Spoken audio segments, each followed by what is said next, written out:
Good morning. Thoughts from the car on this Tuesday.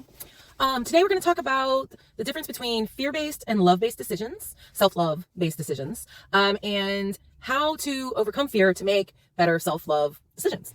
Okay, so I've shared with you guys that I've been going through a lot of transitions in my life, and a lot of those transitions have required a lot of choices, a lot of decisions. And I've really been up against a lot of fear and uncertainty in certain areas of my life. And I've really had to practice this exact thing that I'm preaching here about understanding the differences between fear-based and self-love-based decisions. And I think one of the things that I've really learned through this process is that people are not going to understand oftentimes when you're making a self-love-based decision when in the face of fear, because a lot of times we know our fears come from others' judgments, from self-criticism, others' criticisms, perceptions. And that's something that I struggle with. I really struggle with other people's perceptions. And that was a big part of my fear-based decisions that I was making up until about 6 or 8 months ago.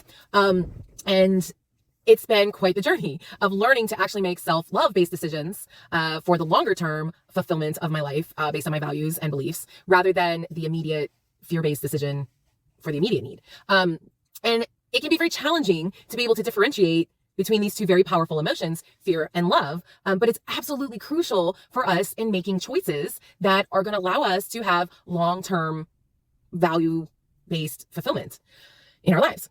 So here are some key indicators on fear-based decisions. Some of the key indicators that you've made or are making a fear-based decision is avoidance. If you are avoiding negative consequences, such as rejection, discomfort, or feeling possible regret, because you're afraid of that, you're afraid of your decision or making the wrong decision, then you're making your decision based on fear. You're avoiding the uncomfortable feeling because you don't want to deal with the possible consequences, negative consequences. So you'd rather stay in the comfort that you know, even if the comfort is uncomfortable and not healthy. So we avoid a lot of times the negative feelings that are going to require us to possibly have when we've made a decision that requires growth and change. So another key indicator are limiting beliefs. So oftentimes we will not believe in ourselves and our abilities, or we believe that we can only do so much based on circumstances, based on what we've experienced, our past experiences. And we just have a doubt in ourselves, our abilities, our capabilities, our skills, our talents. And so oftentimes we just live by these limiting beliefs, and that's a fear-based decision instead of choosing to build the skill or trusting ourselves and trusting our talents, trusting our intuition is all part of growing. And instead, when we don't do that, we're making then a decision based on fear rather than self-love. If our decision is short-term focused, so fear prioritizes our immediate safety and comfort over long-term growth and long-term fulfillment. So if we're making our decisions based on the right now, in that this is going to give me the most comfort, this is going to keep me safe, this doesn't require anything of me, then that is about our short-term focus, and we're making a decision based on fear rather than self-love. And then I think the last one that is pretty common would be if guilt, shame, regret. If we're making a decision, and after we make our decision, if we feel guilt, shame, or regret, then we're probably making our decision based on fear. Yeah, there's a lot to say about that, but I'm just going to keep it at that. Okay. Conversely, if we've made a love-based decision, a self-love-based decision in knowing our own value and our own identity and our own wants, needs, desires, then these are some of those key indicators on making a love-based decision. So a love-based decision is going to align with our values, and it's going to have harmony with our core values. And this can shift. Our values and our beliefs shift. So we have to make sure that it still aligns. And sometimes that means that we have to change our perspective. Sometimes that means we need to shift our goals. Sometimes that means we have to shift and be open and more flexible. So, but ultimately, the decision that we make is going to align with our core values. And that can be really difficult if our values and beliefs have changed at all, because then we can feel afraid because we're like, well, why have my values and my beliefs changed? And then we feel that that is like part of our problem and that we've done something wrong, and then we become self-critical. But the fact of the matter is that as we grow and change and evolve, things are going to shift, and that is okay. And sometimes it requires courage for us to make a love-based decision. I think that's the next point, is that if it requires courage of you, then you're making a love-based decision. If we face a challenge and it requires us to step out of our comfort zone in order to achieve growth and change and healing in our life, then it's probably a self-love-based decision instead of a fear-based decision. Courage is hard. Courage is literally making a decision in the face of fear. So there's courage. And then I think the third thing would be if it requires growth and development. If the decision that we're making requires us to grow and develop, then I think this supports our personal and professional goals that we have in our life, our development in general. So I think that this means that we're making a love-based decision. If it actually requires us to grow and change and develop in general, then that's a love-based decision, because you're doing something for yourself that is going to make you your favorite self, for your future self. Your future self will thank you for it. And I think the last one, the fourth one, that can indicate that we're making a self-love based decision is inner peace. That peace that passes all understanding. It gives us satisfaction. After we've made the decision, we don't have to regret the shame, or guilt. We feel peace. We feel satisfaction. We feel relief in the decision that we've made. And it might not be immediate, because fear likes to hang on. But if we are able to process through, we can sit in that feeling. Ultimately, we're going to feel that satisfaction and relief. So here are some questions that can help us when we're in that moment of having to make a decision, and we're like, are we making a fear-based decision, or are we making a self-love based decision? The first question, there are three questions. The first question that we can ask ourselves, and I've asked myself this quite a lot in the last 8-10 months, is what are my underlying motivations? So what are the underlying motivations for what we're doing? Is this driving fear of the unknown, or is this my decision driving towards personal growth? So that whole question of knowing the motivation and knowing, like, what is it that is driving this decision? Is it fear-based because of unknown uncertainties, or is it self-love based on my own personal growth and change and development and evolving as the person that I've been created to be? The second question is how does this decision align with my values? This is a really good question, because that'll bring us back to whether or not our ultimate decision is based on our values and our beliefs. And I think a little follow-up question to that is how does this contribute to my overall well-being? So if I'm making a decision that's aligned with my values, is this actually going to overall bring wellness to me? Is this going to bring value to my life? Is this going to help me to grow and become the person that I want to be, that I'm supposed to be? And the third question is what are the potential outcomes for this? And do the outcomes, do they excite me, or do they give me dread? And I think that that's a really helpful question to add on there when we're trying to make a decision. And if the outcome is something that I'm dreading, then that is probably an indicator that I'm making a fear-based decision, and that I'm not going to feel freedom in the decision that I'm making. And it's not based on loving myself and knowing my values and doing something that I know is going to be good for me overall. And I think it's really important for us to understand that it's okay to have both love and fear present when we're making decisions. We don't have to just dispel the fear and say, fear, you cannot be here while I make this decision, because that's not what happens as humans. We are going to face fear. We are going to have fear in our lives. And the key is really to understand what is influencing our choices. Is fear influencing our choice, or is self-love and our values influencing our choice? Understanding the difference there is very helpful for us. Getting to the root of our fear is super helpful as well. So how do we overcome? Because we're going to have fear in our life. There are going to be decisions that we're going to have to make when we're feeling fearful. So how do we overcome that fear to make a love-based decision? The first thing is we have to identify the fear. We have to be aware that we are actually fearful about something. And the important part of this is getting very specific and pinpoint what it is we're actually worried about or having anxiety over that is holding us back from making the decision that we know we need to make in order to have the personal growth and make the love-based decision.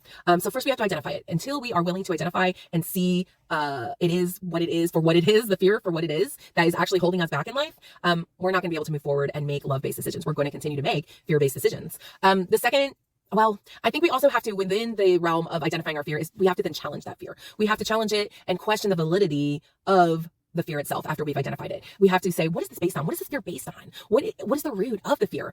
Is it based on the past? Is it based on assumptions? Or is it based on worst case scenarios that we're putting in our head about the future and the uncertainty that we have? If it's based on any of that, then we need to be able to say and challenge that. We need to be able to challenge that, because that's where our limiting beliefs are coming from. And so if we can challenge that and get to the root of it, then we're better able to dispel it and make a love-based decision rather than a decision based on that fear that we're feeling. And then the second thing that we have to do in order to make a love-based decision rather than a fear-based decision is we have to practice self-compassion. We have to be kind to ourselves. When we are in a situation, when we are making decisions that are life-changing decisions that are going to cause major transitions in our life and other people's lives, we have to practice self-compassion. We have to be kind to ourselves. And I think a big part of this is also avoiding that self-critical voice, avoiding self-criticism, and reminding ourselves that we are valuable, that our desires matter, that our things that we want in life, that it matters. And that we don't make all of our decisions based on happiness, but we can make some decisions based on happiness, on our future fulfillment. Loving future self means sometimes we have to make challenging decisions. And this is going to require us to be compassionate and kind to ourselves. It's hard though. I'm not saying it's easy. It's very difficult. Okay. The third thing we have to do is we have to seek support. This means that we need to reach out to our friends. We need to reach out to our safe people, our family that are safe for us. This helps us alleviate stress a lot of times just by talking about our fear and acknowledging and being like, this is what I'm afraid of. And actually physically, verbally saying it out loud to someone. Oftentimes if we say it and we hear it and then we go, I don't need to be afraid of that. That is just super helpful, but we have to be able to be willing to be vulnerable and say the thing that we're afraid of to someone else. This itself can just alleviate a lot of the stress. And also, if we're continuing to have fear about this after we've said it, getting someone else's perspective can really help us, especially if it's a perspective of someone that we value because we trust them and they're a safe person for us and we respect them. And then also sometimes it requires us to talk to a professional. Maybe we need to talk to a therapist, especially if we are making a lot of fear-based decisions in our life. We need to get to the root of why we really are so afraid and what is it? Is it based on a traumatic experience we've had? So talk to a therapist. Also talking to a coach can really help us with the external of making sure that we're making decisions that are not fear-based, that we're making self-love based decisions. And being able to move forward towards our goals and making sure that we're aligning with our values. A coach can be very helpful in order to achieve those things. Number 4 is we have to visualize ourselves in the positive outcome. So when we're making a decision and we are trying to not make a fear-based decision and we're trying to make a love-based decision, we need to visualize ourselves. Visualization, I've talked about this several times. Visualizing ourselves in the best case scenario of the outcome of our decision can really help us. Imagining ourselves in the scenario that we want can be very helpful to help us focus on the benefits of a difficult decision that we need to make that is love-based rather than making the decision based on fear. This can really also help us to know what our next right step is if we feel overwhelmed, being able to visualize ourselves already in the scenario. Sometimes then it just like the next step will just come to us if we feel a little overwhelmed. And then the 5th step, I think, in making a love-based decision rather than fear is breaking down the decisions that we have to make into smaller steps. Because sometimes when we have to make like a big decision that brings us a lot of fear, we need to break it down into smaller bites so that our brains can process it, our minds can process the change that is going to happen, and the challenge that we're facing. So break it down into smaller bites. And I think also part of this is that it allows us to be able to celebrate our progress as we're going. I know for myself, I've made some really big decisions that have changed my life, that have me in transition. And as I'm going along on this, by breaking those decisions down into smaller decisions and not having to decide everything all at once and celebrating as I'm going these small achievements that I have. And yesterday was one of them. I got to celebrate something really cool that's happening as I'm creating this new life transition for myself. By celebrating it, it encourages me to go on to make the next hard decision, the next challenge, to face the next uncertainty. And then I think the last thing that helps us not the last thing. I think there's 2 more. The next thing is trusting our intuition. We have to trust our intuition. I've talked a lot about trusting our intuition and how in the past, I was always taught that intuition wasn't something that I should listen to, that I should only listen to God and God's word and what God tells me based on the Bible and scripture. And I'm learning that the intuition that I have was actually given to me by God, and that a lot of these gut feelings that I have are super valuable, give me valuable insights and the guidance that I need in order to make difficult decisions that are actually love-based, that maybe to the outside don't look like love-based. They look like the wrong decision. And instead of making my decisions based on their perceptions and the fear of those perceptions, then I actually get to have the courage and the fulfillment of making a decision that is based on my intuition. And this allows for God to speak to me. And this allows for him to help guide me in making this decision. That's what's so wonderful about my relationship with God. And if you have a relationship with God, you understand this, that he's not going to force me to make a decision a certain way. He is going to allow me, he gives me that free will, that freedom in order to make decisions, the best decision that's for me for that time.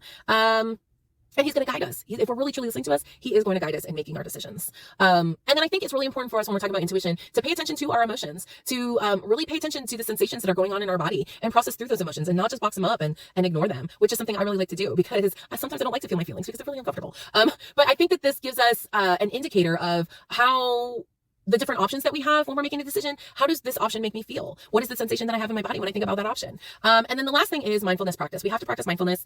This means we have to stay present in our moment and don't dwell on the past or future uncertainty. And this overall will help us reduce our stress so that we can make a love-based decision rather than a fear-based decision. Okay, so your challenge. Your challenge is this. Your challenge is to identify the key differences between your love-based decisions and your fear-based decisions. Maybe you have a decision that you're coming up against right now. Figure out those fears that you have and get to really pinpoint the fear that you have so that you're able to understand how it might be motivating the choices that you're making, especially this upcoming choice maybe that you have. Okay, as always, if you need help, please DM me or schedule a coaching session with me at my website, BriannaLGeorge.com. All right, guys, have a great Tuesday.